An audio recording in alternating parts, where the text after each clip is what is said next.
पुराने वक्त की बात है। किसी शहर में दो भाई रहते थे। दोनों बहुत खूबसूरत और नेक थे। उन्हें शिकार का बहुत शौक था। दोनों एक दूसरे से इतना प्यार करते थे कि जहां भी जाते साथ जाते। लोग उनकी मोहब्बत को देखकर मिसालें देते और कहते, प्यार हो तो ऐसा हो। एक रोज की बात है कि दोनों भाई शिकार खेलने के लिए जंगल में गए। इत्तेफाक से उन्हें एक हिरन दिखा। छोटे भाई ने तीर चलाया मगर निशाना न लगा। हिरन वहां से चौकड़ियां भरते हुए भाग निकला। दोनों ने अपने घोड़ों को उसके पीछे दौड़ा दिया और बराबर उसका ताकुब करते रहे।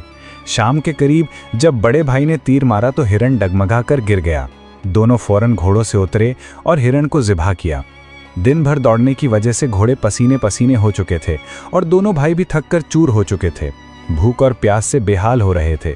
उन्होंने जल्दी जल्दी लकड़ियां जमा करके आग सुलगाई और हिरन के गोश्त के कबाब बनाए।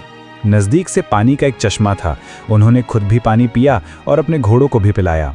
पानी पीते ही सुस्ती सी महसूस होने लगी और रात भी हो चुकी थी, इसलिए उन्होंने रात वहीं बसर करने का इरादा किया।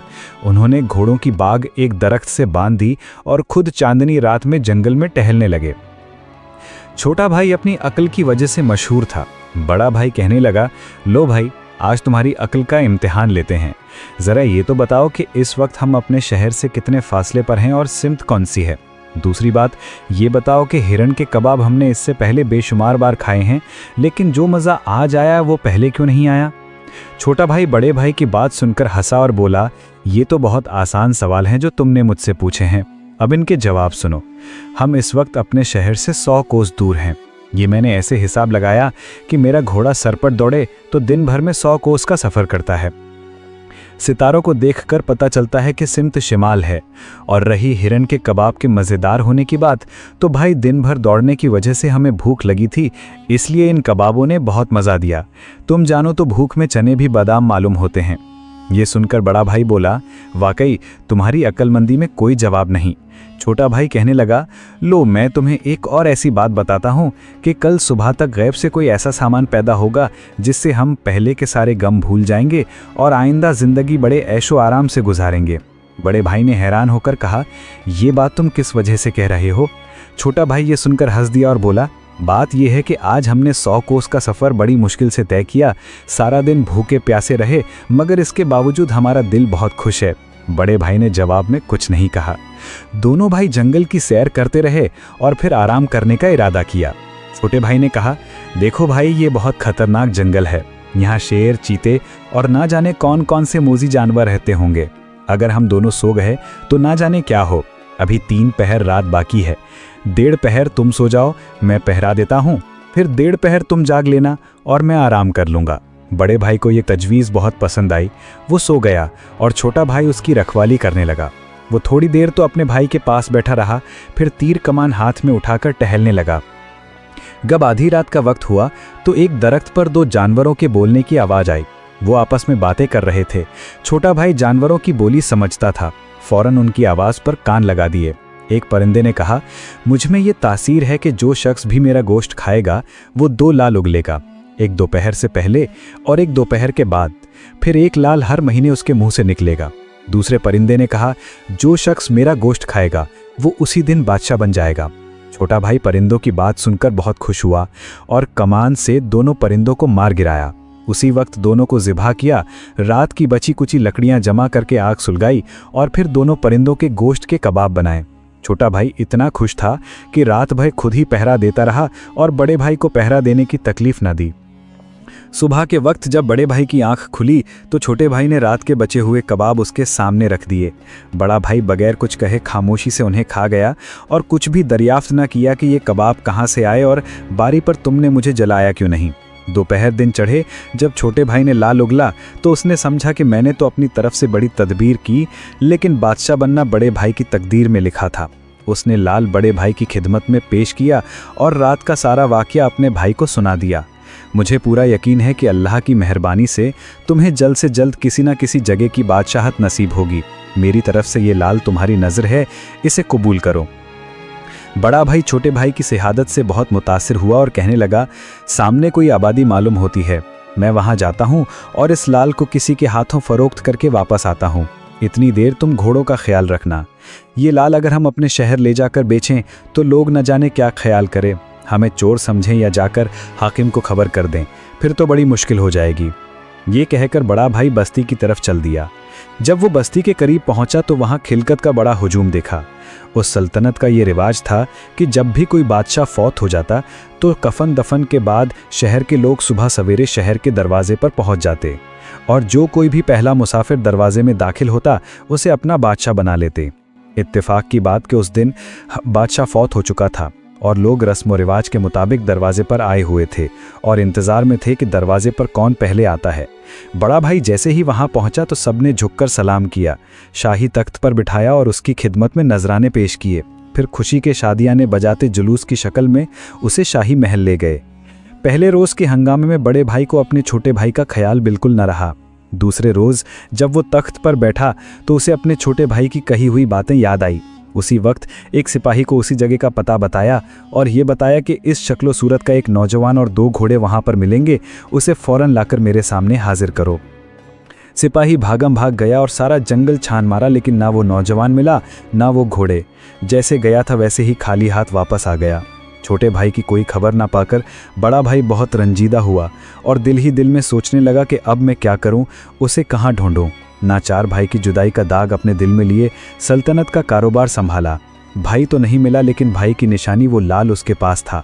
उसी लाल की बदौलत उसे बादशाहत हाथ आई थी। वो उस लाल को बहुत बरकतों वाला समझता था।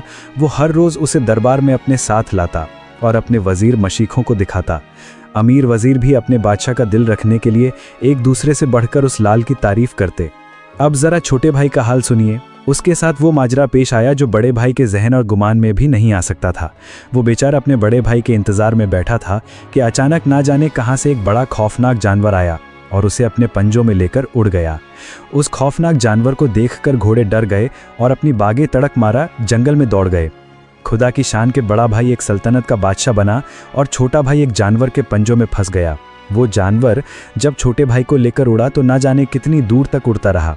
जब उड़ते उड़ते थक गया तो एक दरख्त पर जा बैठा। ये दरख्त एक कुएं की मुंडेर का था। जब जानवर दरख्त पर बैठा तो छोटा भाई उसके पंजों से छूटकर कुएं में जा गिरा। जिंदगी बाकी थी, इसलिए ना जानवर के पंजों से कोई तकलीफ आई ना कुएं में गिरने से कोई चोट आई। वो जानवर तो थोड़ी देर आराम करने के बाद ना जाने किस तरफ उड़ गया और छोटा भाई उसी कुएं में पड़ा रह गया। इत्तेफाक की बात देखिए कि उसी दिन एक काफिला वहां से गुजरा। कुआं देखकर काफिले के कुछ लोग रस्सी और डोल लिए वहां पर आए और डोल को कुएं में डाला। छोटे भाई ने मौका गनीमत जाना और उचक कर डोल में बैठ गया। काफिले के लोगों ने रस्सी खींचकर डोल बाहर निकाला तो उसमें पानी की जगह एक नौजवान बैठा था। वो छोटे भाई को लेकर काफिले के सरदार के पास पहुंच गए और सरदार ने उसका हाल दरियाफ्त किया। छोटे भाई ने अपना असल पता तो नहीं बताया, लेकिन मौके के हालात देखकर अपनी तरफ से एक कहानी घड़ सुना दी। उसकी बात सुनकर सरदार का दिल खुश हो गया और उसे अपनी खिदमत में रख लिया। फिर काफिला आगे रवाना हो गया और कुछ दिनों बाद अपनी मंजिल पर जा पहुंचा। इस सफ़र में 1 महीना पूरा हो चुका था जब छोटे भाई ने एक लाल उगला। काफिले के सरदार ने उसे देखा और दिल में ख्याल किया कि ऐसा लाल हाथ आना मुश्किल है, कोई तदबीर करनी चाहिए। ये सोचकर उसने छोटे भाई को कैद किया और शहर के कत्ल के पास भेज दिया और कहा कि ये मेरा गुलाम है। आज तक ये बड़ी अच्छी तरह से मेरी खिदमत करता रहा। आज ना जाने क्यों अचानक इसके दिल में लालच आ गया और इसने मेरा लाल चोरी कर लिया। मैं इसे आपकी खिदमत में इसलिए भेज रहा हूँ कि इसे इसकी सज़ा मिले। कत्ल वाले ने चोर की सज़ा के बारे में काजी को बताया। काजी ने कहा कि चोर की सज़ा यही है कि उसके हाथ काट दिए जाएं।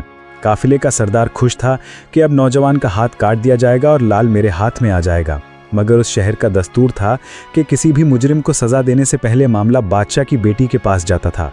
वो मुजरिम को अपने पास बुलाती और उसका सारा हाल दरियाफ्त करती और फिर अपनी अकल और समझदारी से फैसला सुनाती। इस तरह अदालत में दी गई सज़ा कभी बहाल रहती और कभी मनसूख हो जाती। ये सारा इंतज़ाम इसलिए था कि वहाँ का बादशाह बूढ़ा हो चुका था। उसके एक लड़की के सिवा उसकी कोई औलाद ना थी जो उसके तख्तो ताज की वारिस हो जाती। ये लड़की यूं तो ज़्यादा उम्र की ना थी और ना ही अभी उसकी शादी हुई थी, मगर सब लोग उसकी अक्लमंदी और दानाई देखकर अश अश करते। वो अपनी खुदादाद अक्लमंदी से ऐसे ऐसे फैसले करती कि दूध का दूध और पानी का पानी हो जाता। उसकी अक्लमंदी और जहान के साथ साथ उसकी इंसाफ पसंदी भी दूर दूर तक मशहूर थी। छोटे भाई का मामला भी उसके सामने पेश आया। शहजादी ने उसको और काफिले के सरदार दोनों को अपने पास बुलाया। शहजादी ने पहले काफिले के सरदार की बात सुनी। उसने शहजादी को वही कहा जो उसने कत्ल वाले को कहा था। इसके बाद शहजादी ने छोटे भाई से कहा, ऐ नौजवान, तूने काफिले के सरदार की बात सुन ली, कहो इसके जवाब में तुम क्या कहते हो। छोटे भाई ने बड़ी सादगी से जवाब दिया, ऐ शहजादी साहिबा, एक गमों का मारा शख्स अपनी सफाई में क्या बयान करे। इस शख्स ने जो भी कहा है सच ही कहा है। शहजादी गजब की अक्लमंद थी। उसकी बात सुनते ही उसका माथा ठनका। आज तक किसी चोर ने अपने चोर होने का इकरार नहीं किया था, फिर उसने अपने आप को मुसीबतों का मारा हुआ भी कहा था। शहजादी ये नतीजे पर पहुंची कि ये नौजवान बेगुनाह है और ये जो उसने इकरार किया है इसमें भी कोई ना कोई राज है। शहजादी ये राज मालूम करना चाहती थी। उसने थोड़ी देर सोचा और फिर काफिले के सरदार से कहा, तुम जाओ और कल हाजिर होना, इस नौजवान को हम अपने पास ही रखेंगे। काफिले का सरदार खुशी खुशी वहां से चला गया और शहजादी ने छोटे भाई को अपने सिपाहियों के सुपुर्द कर दिया कि उसे अपने पास रखें। जब आधी रात का वक्त हुआ तो शहजादी उसके पास आई, कहने लगी, ऐ नौजवान, तूने ये जो लाल चुराया का इकरार किया है इसमें कोई ना कोई राज छुपा है। मुझे अपने हालात से आगाह कर ताकि मैं इंसाफ कर सकूं। छोटे भाई ने शुरू से आखिर तक सारे हालात सुना डाले। छोटे भाई की बातों से शहजादी पर बहुत असर हुआ और शहजादी वहां से चली गई। दूसरे रोज शहजादी ने छोटे भाई को बादशाह के सामने पेश किया और कहा, अब्बा हुजूर, शहर के काजी और कत्ल सच्ची बात मालूम किए बगैर मुजरिम को सजा दे देते हैं। आखिर ये कहाँ का इंसाफ है कि जिसे सजा मिलनी चाहिए उसे लाल मिले और जिसे लाल मिलना चाहिए उसे सजा मिले, और जो बेकसूर हो उसे सजा मिले और चोरी के जुर्म में उसका हाथ काटा जाए। बादशाह ने शहजादी की बात सुनकर छोटे भाई और काफिले के सरदार को तलब किया और उनसे तमाम हालात दरियाफ्त किए। एक तो बादशाह की उम्र भी ज्यादा हो चुकी थी और दूसरा मामला भी बहुत उलझा हुआ था। उसकी समझ में कुछ भी ना आया कि सच्चा कौन है और झूठा कौन। इस पर शहजादी ने कहा, अब्बा हुजूर, इसका फैसला करना तो बहुत आसान है। आप 1 महीने तक इन दोनों को कैद में रखें। इस नौजवान ने अगर दूसरा लाल उगला तो ये सच्चा है, वरना ये झूठा। अगर ये झूठा निकले तो बेशक इसे फांसी दे दें। इस वक्त इस बेचारे का हाथ काटने से क्या हाथ आएगा। बादशाह को शहजादी की ये बात बहुत पसंद आई और उसने फौरन हुक्म दिया कि काफिले के सरदार को और इस नौजवान को अलग अलग कैद में डाल दिया जाए। महीना पूरा गुजर गया तो छोटे भाई को दरबार में सबके सामने लाया गया और जब उसने सबके सामने दूसरा लाल उगला तो सब हैरान रह गए। शहजादी बेहद खुश हुई क्योंकि उसकी अक्लमंदी ने एक बेकसूर को सजा मिलने से बचा लिया था। बादशाह ने उसी वक्त काफिले के सरदार का सारा मालो असबाब छोटे भाई को दिलवा दिया और उसे कोड़े मरवाकर शहर से निकलवा दिया। बादशाह को छोटे भाई की बातों में अक्लमंदी नजर आती थी। अमीर वजीरों ने भी अर्ज किया कि ये नौजवान हुजूर की खिदमत के लायक है। बादशाह ने उसे दरबारियों में शामिल कर लिया। छोटा भाई दरबारियों में शामिल हुआ तो उसके खूब जौहर खुले और अपनी अक्लमंदी की वजह से थोड़ी ही अरसे में बादशाह का दिल मोल लिया। हर महीने एक लाल उगल कर बादशाह के सामने पेश कर देता था और बादशाह का भी ये दस्तूर था कि उसे अपने पास से जुदा नहीं करता था। आखिर उसने दरबारियों से फैसला करके अपनी एक लौती बेटी की शादी उससे कर दी। एक दिन शाही दरबार में जश्न था और उसमें बहुत से बादशाहों के सफ़ीर शामिल होने के लिए आए थे। उनमें एक सफ़ीर जो नौजवान था उसके बड़े भाई का भी था। बातों ही बातों में हीरो जवाहरात का जिक्र भी चलने लगा। उस नौजवान ने कहा कि हमारे बादशाह के पास एक ऐसा लाल है कि ज़मीन और आसमान में आज तक किसी ने ऐसा लाल नहीं देखा होगा। बादशाह सफ़ीर की बात सुनकर हंसा और जो 10-12 लाल छोटे भाई ने उगले थे वो सब मंगवाकर उसके सामने रख दिए। सफ़ीर को हीरो जवाहरात की बहुत पहचान थी। वो लाल देखकर कहने लगा, आलमपना, बड़ी हैरानी की बात है। हमारे बादशाह के पास जो लाल है उसका और इनका रंग रूप एक जैसा है। फ़र्क सिर्फ इतना है कि वहाँ एक है और यहाँ 1 दर्जन। गुस्ताखी ना हो तो ये मालूम करना चाहता हूँ कि ऐसे कीमती और नायाब लाल आपको कहाँ से मिले। बादशाह ने छोटे भाई की तरफ इशारा करते हुए कहा, ये मेरा बेटा है और ये हर महीने एक लाल उगलता है। जब सफ़ीर ने छोटे भाई की तरफ गौर से देखा तो उसने छोटे भाई की शक्लो सूरत अपने बादशाह से मिलती जुलती हुई महसूस की, मगर ये बात उसने बादशाह से नहीं कही और खामोश रहा। जश्न खत्म होने के बाद जब वो सफ़ीर अपने बादशाह के पास वापस पहुंचा, बादशाह का ये मामूल था कि जब भी तख्त पर आकर बैठता तो उस लाल को अपने सामने रख लेता। सफ़ीर ने जब वो लाल देखा तो उसे सारा वाक़या याद आ गया। उसने बड़े अदब से कहा, हुजूर, पिछले महीने जब मैं बादशाह के जश्न में गया था तो मैंने देखा कि बादशाह का बेटा हर महीने ऐसा ही एक लाल उगलता है। बादशाह ये सुनते ही फौरन समझ गया कि वही उसका छोटा भाई है। उसने फौरन बादशाह को खत लिखा कि हमें आपके बेटों को देखने का बहुत शौक है, उसे कुछ दिनों के लिए हमारे पास भेज दीजिए। और साथ ही एक खत अपने छोटे भाई को लिखा। उसने शुरू से लेकर आखिर तक अपना साहा हाल बयान किया और साथ ही ये भी लिखा कि बादशाह बनने के बावजूद तुम्हारी जुदाई रात दिन उसे सताई रहती है। उसने दोनों खत उसी सफ़ीर को देखकर उसी बादशाह की तरफ रवाना किया।